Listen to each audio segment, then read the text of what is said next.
बचपन में हमें सिखाया जाता है कि जुल्म सहना जुल्म करने से ज्यादा बड़ा गुनाह है। फिर भी हम इस सबक को भुलाकर जुल्म को सहकर या उसे अनदेखा करके मुजरिमों की हिम्मत को बढ़ावा देते हैं। सावधान इंडिया की इस नई श्रृंखला में हम सलाम करते हैं उन लोगों की बहादुरी को जिन्होंने जुल्म के खिलाफ सिर्फ आवाज ही नहीं उठाई बल्कि न्याय के लिए अपनी लड़ाई को अंत तक जारी रखा। हमारी आज की घटना एक ऐसी मां की कहानी है जिसने कभी सपने में भी नहीं सोचा था कि उसकी बेटी के साथ ऐसा कुछ हो सकता है जो उसकी कल्पना से भी परे हो। लेकिन जब उस मां की ममता ने विद्रोह किया तो फिर उसे कोई रोक नहीं पाया। परत दर परत खुलती गई और सामने आई एक दिल दहला देने वाली सच्चाई।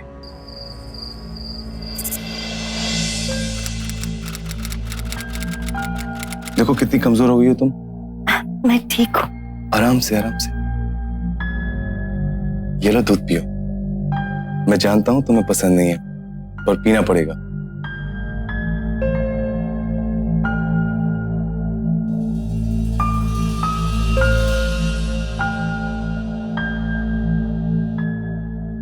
अब तुम आराम करो और तुम्हें किसी भी चीज की जरूरत हो मुझे बता देना। मैं हॉल में ही हूं, ठीक है?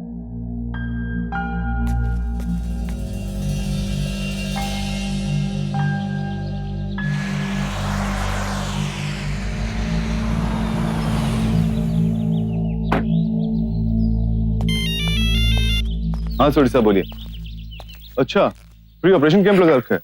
आप चिंता मत कीजिए, मैं जरूर आऊंगा, लेकिन सिर्फ जरूरतमंद और गरीबों के लिए। जितना पॉसिबल होता है उससे कहीं ज्यादा ऑपरेशंस करूंगा मैं। Okay, bye.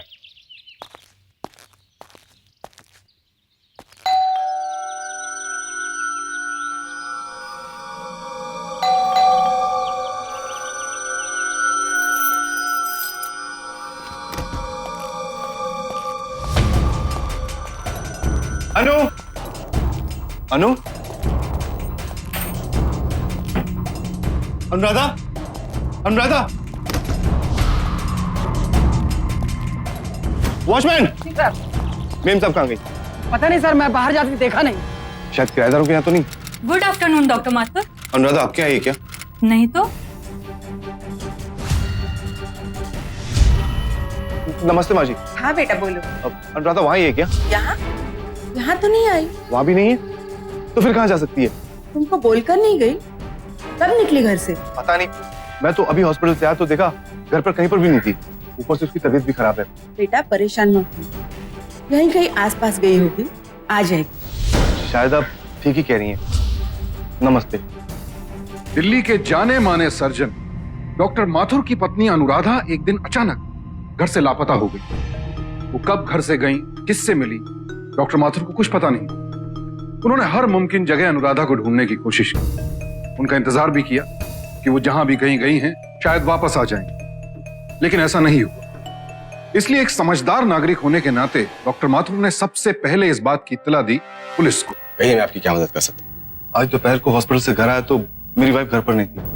वॉचमैन ने उन्हें बाहर जाते हुए नहीं देखा। पता नहीं कब से गई है और अभी तक नहीं लौटी। आपने फोन किया उनको? नहीं अनुराधा, मेरी वाइफ के पास फोन नहीं है। 1000 दफा कहा है कि एक फोन अपने पास रखा करो, पर नहीं, सख्त चिढ़ है उसे मोबाइल। जहां जहां जा सकती थी आपने उनको ढूंढने की कोशिश की? उनके फ्रेंड सर्कल में, कोई रिलेशन में? मेरे किराएदार और मेरी मदर इन लॉ से मैंने बात की है, वो वहां भी नहीं गई। और इसके अलावा वो कहीं नहीं जाती। यहाँ तक कि शॉपिंग के लिए मुझे उसके साथ जाना पड़ता है। ऊपर से वो बहुत बीमार है। मुझे बहुत चिंता हो रही है इंस्पेक्टर साहब। अगर ये केस किडनैपिंग का है तो दोपहर से अब तक कोई फोन आना चाहिए था आपके पास।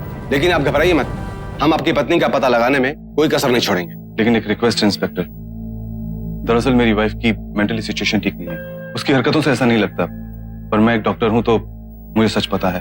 और मैं नहीं चाहता ये बात लोगों तक पहुंचे, और नहीं चाहता कि लोग मेरी वाइफ को पागल समझें। आप बेफिक्र रहिए डॉक्टर माथुर, हमारी तरफ से आपको कोई शिकायत का मौका नहीं मिलेगा।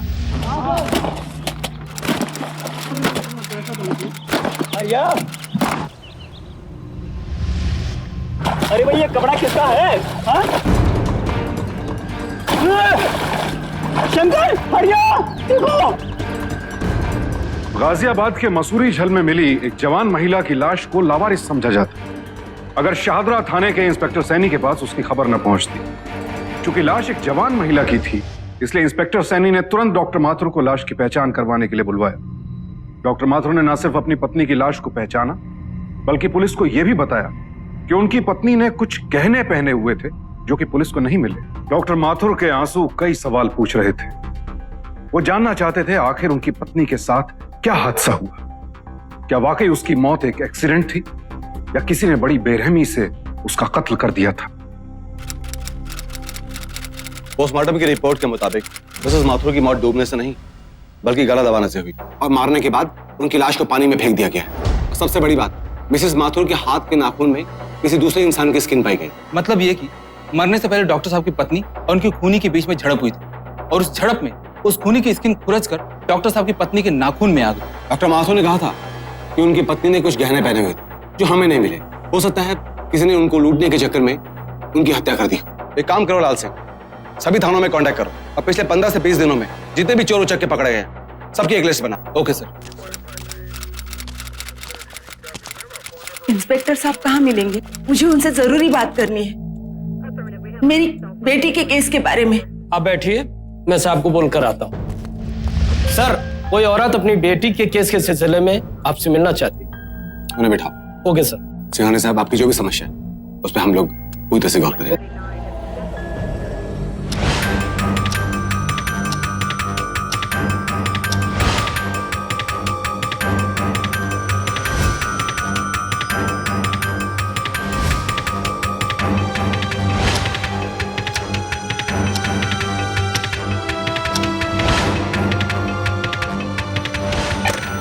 हेलो, यस सर, मैं 10 मिनट में पहुंचता हूं सर।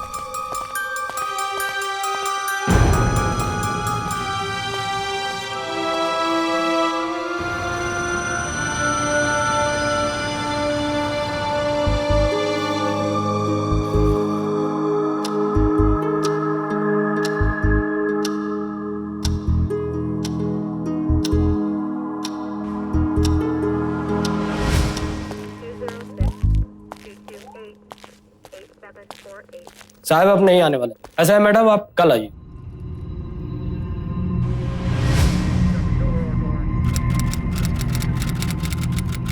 इंस्पेक्टर साहब कब आएंगे? अरे साहब का कोई फिक्स टाइम नहीं है, जब आना होगा तब आ जाएंगे।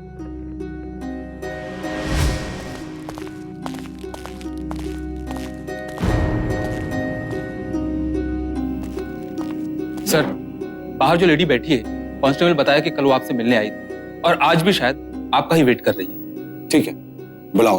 Okay sir. साहब, मैं अनुराधा माथुर की माँ हूँ। कहीं मैं आपके लिए क्या कर सकता हूँ? इंस्पेक्टर साहब, मेरी बेटी को किसी चोर उचक्के ने नहीं मारा। शायद उसके पति मेरे दामाद डॉक्टर माथुर ने ही मारा है। मेरी सक्सेना, आप जानती हैं आप क्या कह रही हैं? डॉक्टर माथुर दिल्ली के एक जाने माने सर्जन और वो हर साल न जाने कितने गरीबों का मुफ्त में ऑपरेशन करते हैं। आदमी जो दिखता है कोई जरूरी नहीं सच में वो वैसा ही हो। कोई सबूत है आपके पास?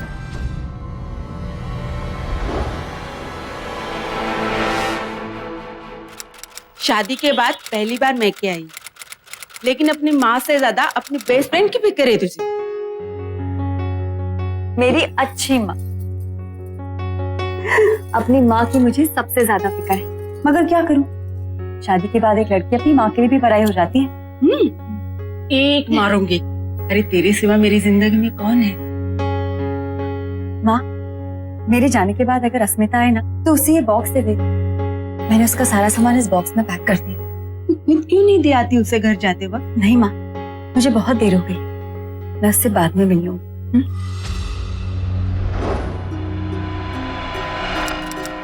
अनुराधा तो अब नहीं रही। मैंने सोचा क्यों ना मैं ही तुम्हें तुम्हारी मदद वापस कराऊं।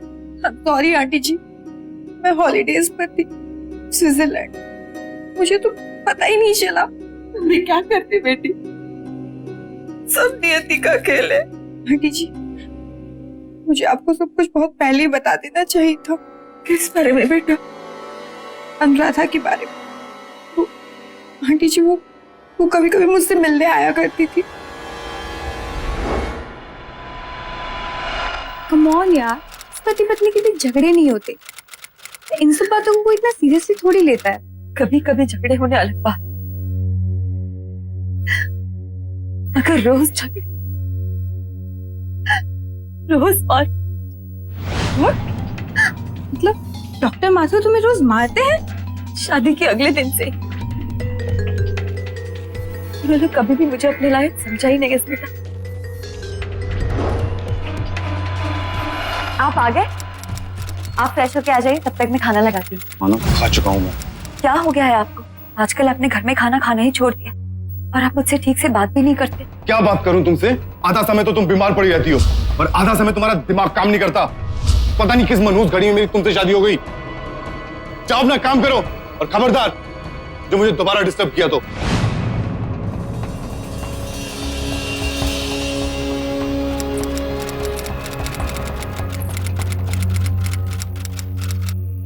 मुझे थोड़े पैसों की जरूरत है।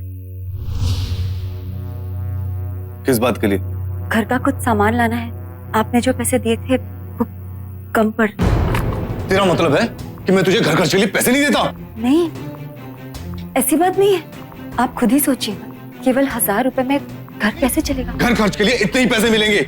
रहना है तो रह, नहीं तो दफा हो यहाँ से। आप किस बात पे मुझसे नाराज हैं? मैंने हमेशा वही किया जो आपने मुझसे करने के लिए कहा।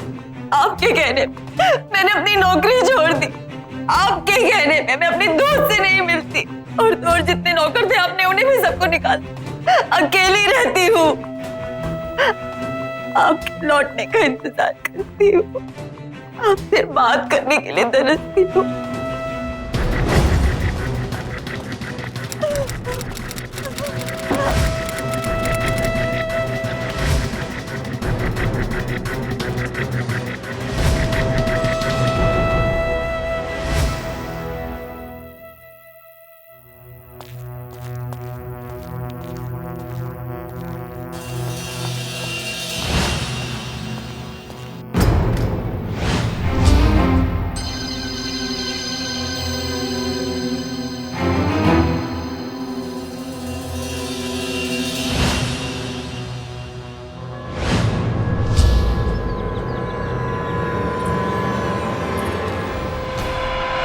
I don't believe this. तुमने आंटी जी को बताया? नहीं अस्मिता, माँ को कुछ पता नहीं चलना चाहिए, कभी नहीं। पिताजी के जाने के बाद मैं माँ को और परेशान नहीं करना चाहती। लेकिन अनुराधा, आखिर तुम कब तक बर्दाश्त करती रहोगी? चुप रहने या बात छिपाने से तुम्हारी प्रॉब्लम सॉल्व नहीं होगी। उल्टा डॉक्टर माथुर की हिम्मत और बढ़ती जाएगी। मुझे मार डालने के अलावा वो और कुछ कर भी क्या सकते हैं? लेकिन मैं अपनी माँ को और दुखी नहीं कर सकती अस्मिता। मुझे पता नहीं था मेरी बेटी इस हाल में होगी। लेकिन अपनी बेटी से आपकी अक्सर बातचीत तो होती होगी। मेरा मतलब है कि शादी के कुछ दिनों बाद धीमे धीमे उसका फोन आना कम हो गया। अक्सर मैं ही उसे फोन किया करती थी। इतने दिन हुए उन्हें एक फोन भी नहीं किया। घर के काम से फुर्सत नहीं मिलती ना। देख बेटा, उसे कोई भी बात मत छुपा। मैं तेरी माँ हूँ बेटा। सच बता, तू वहाँ खुश है ना?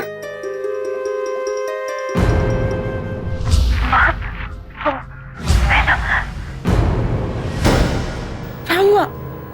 कुछ बोलती क्यों नहीं? मैं आपसे बाद में बात करती हूँ। एक दो बार मुझे ऐसे लगा कि वो मुझसे कुछ छुपा रही है, लेकिन बाद में लगा कि ये मेरे मन का वहम है। अनुराधा मुझसे ऐसी वैसी बात क्यों छुपाएगी? लेकिन बाद में पता चला अस्मिता ने मुझे वो बताया, वो मैं कभी सोच भी नहीं सकती।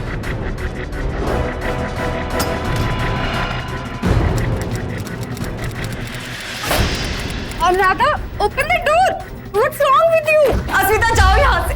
अरे तुम समझते क्यों नहीं हो? जाओ। बहुत दिनों से तुमसे बात भी नहीं हुई, तो मैंने सोचा मैं खुद ही तुमसे मिल लेती हूँ। अनुराधा, तुम जाओ यहाँ से और मुझे कभी मिलने मत आना। तुम्हारे हाथ को क्या हुआ? काश के अनुराधा ने मुझे एक बार बोला होता, मैं उसे इस तरह घुट-घुट कर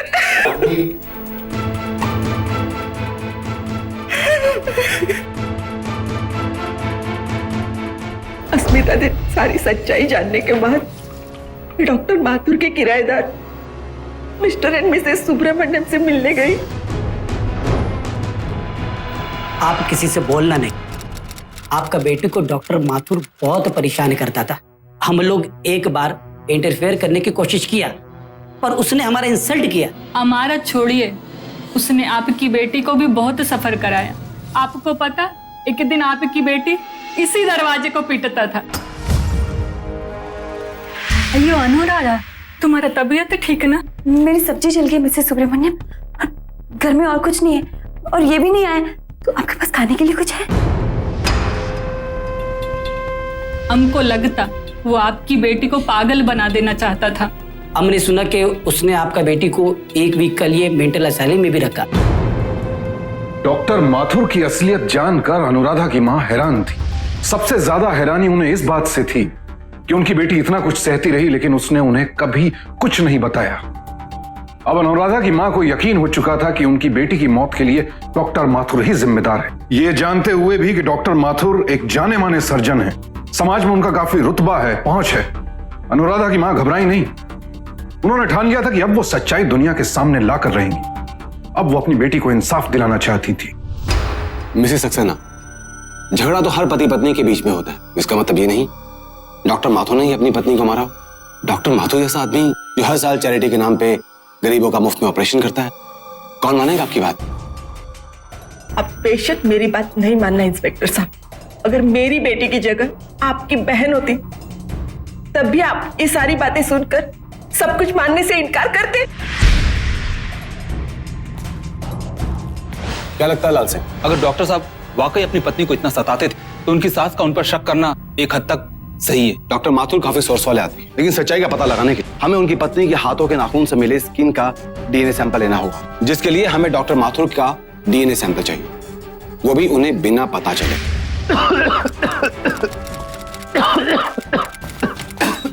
अरे कहाँ गुस्से चले यार आप लोग भाई? डॉक्टर माथुर से मिलना है, पेशेंट की तबीयत बहुत खराब है। डॉक्टर माथुर घर गए, अब वो कल आएंगे, आप भी जाओ और कल आना।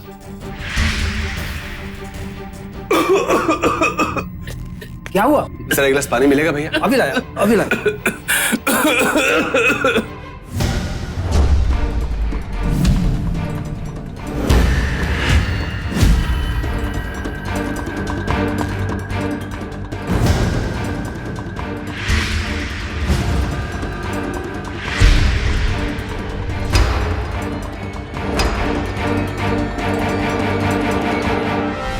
डॉक्टर माथुर के सास का शक बिल्कुल सही निकला। डॉक्टर माथुर का डीएनए और उनकी वाइफ के नाखून से मिले स्किन का डीएनए दोनों मैच कर रहे हैं। इसका मतलब डॉक्टर माथुर ही असली गुनहगार, लेकिन उनकी रेपुटेशन और समाज सेवा के ढोंग ने हमारी भी आंखों पर पर्दा डाल दिया था।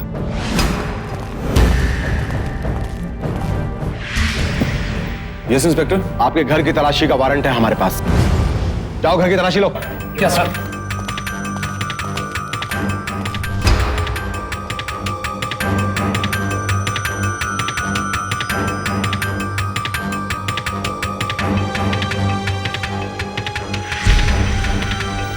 ये रहे चोरी के गहने।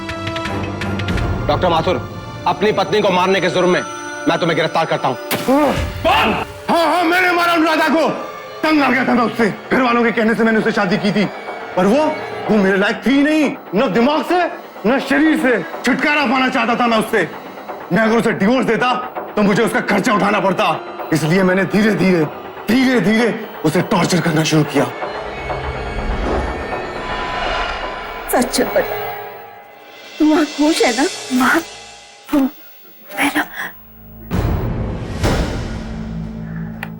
मैं आपसे बाद में बात करती हूँ। बाद में क्यों? अभी फोन मिला अपनी माँ को और कर मेरी शिकायत।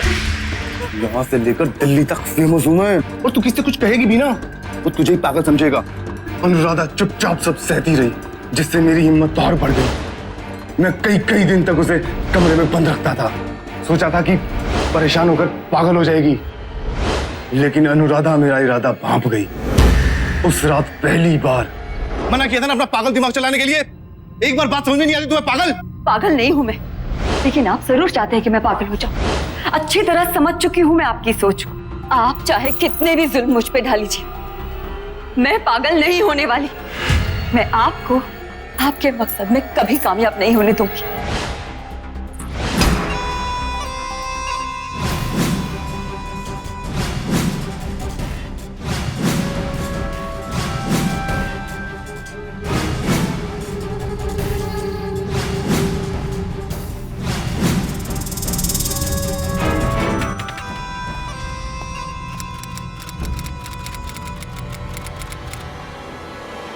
आई एम सॉरी अनु, आज मुझे तुम्हारे साथ ऐसे पेश नहीं आना चाहिए था। आई प्रॉमिस, आज के बाद मैं तुम्हारा बहुत ख्याल रखूंगा और तुम्हें बहुत प्यार करूंगा। और तुम भी अपनी तबीयत का ख्याल रखो। देखो कितनी कमजोर हो गई हो तुम। मैं ठीक हूँ। आराम से आराम से। ये लो दूध पियो। मैं जानता हूं तुम्हें पसंद नहीं है पर पीना पड़ेगा।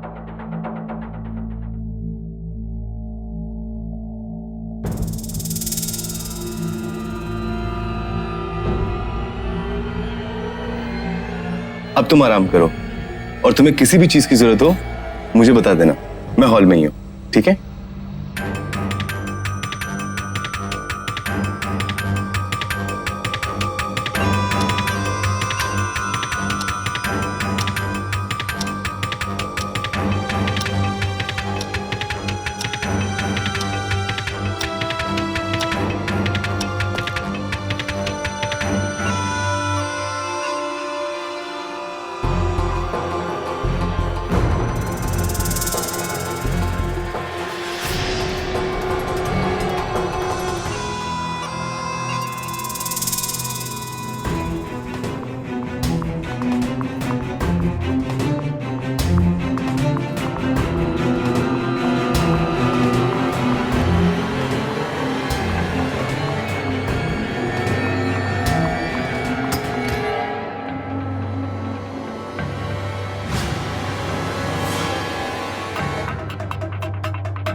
माँ जी, मुझे आपके इन पेपर्स पर दस्तखत चाहिए। आपका बहुत बहुत शुक्रिया। आपकी मदद के बिना। नहीं माँ जी, माफी तो मुझे आपसे मांगनी चाहिए, आपकी बात पर विश्वास न करने के लिए। ये आपकी मेहनत और कोशिश का नतीजा है कि आज हम डॉक्टर माथुर जैसे आदमी की असलियत जान पाए। हालांकि अभी भी लोगों को विश्वास नहीं होगा कि डॉक्टर माथुर जैसा आदमी एक खूनी भी हो सकता है।